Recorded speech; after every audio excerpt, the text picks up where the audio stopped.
একদিন হঠাৎ করেই সুন্দর হয়ে যাব আর তোমরা অবাক হয়ে আমাকে দেখবে। এই আশা মনে পুষে রাখতে রাখতে আমি দিন দিন আরও কালা হয়ে যাইতেছি। যাই হোক, কালা হইলে কিছু করার নাই, কিন্তু চুলগুলা কেন জানি নষ্ট হয়ে যেতেছে, প্রচুর চুল পড়তেছে। তো এর জন্য সকাল সকাল বের হয়ে গেলাম পার্লারে যাব। এর জন্য যারা বলো মেয়েরা পার্লারে যাওয়ার জন্য এক গাদা মেকআপ করে, আমাকে দেখো আমি কখনোই মেকআপ করি না, আমি শুধু চোখে কাজল দিয়ে ভিডিও করি। তারপরও অনেকে কমেন্ট করে আটা ময়দা কম হয়ে গেছে। যাই হোক, পার্লার খুব কাছে, তার জন্য আমার রিক্সা নিতে হয় নাই, আমি হেঁটেই চলে গেছি পার্লারে। ওই যে আরেকটু সামনে পার্লার।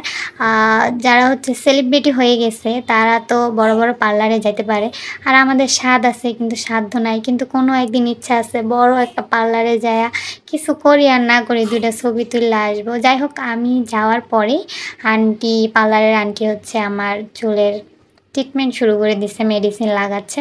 প্রথমে আমি একাই গেছিলাম, কিন্তু ওইখানে যাওয়ার পর দেখি অনেক টাইম লাগবে, একা একা বোরিং লাগে। তো আমার ফ্রেন্ডদেরকে কল দিই, ওদের বাসা খুব কাছে। তারপর ওরা আসার পরেই আর কি ভিডিও করে, আমার ইচ্ছা ছিল না ভিডিও করার। তো ওরা যাওয়ার পর থেকে হাসাহাসির তো শেষ নাই, সবাই মিলে প্রচুর উৎপাত করতেছে ওইখানে। তো মানুষ দেখেন, মানে এই জিনিসটা খুব আরামদায়ক। আমি শুয়ে আছি, মাথায় পানি দিচ্ছে, এটা খুব ভালো লাগে আমার। তো ওরা আইসা দেখেন ওরাই রং ঢং করতেছে, আমার ভিডিও কখন করবে আল্লাহ জানে।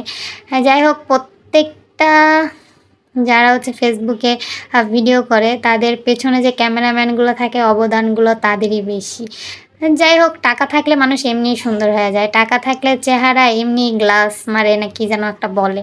তো যাই হোক, আমাদের টাকা নাই দেখে আজ আমরা সুন্দর হতে পারি নাই। আর এই হচ্ছে আমার ফাইনাল লুক। সবাই জানাবেন কেমন হয়েছে, কেমন লাগতেছে আমাকে দেখতে। যদিও আমি ভিডিওগুলো আগেই পোস্ট করে দিয়েছিলাম। তো ভালো লাগলে ভিডিওটা লাইক কমেন্ট শেয়ার করে দিও। আল্লাহ হাফেজ।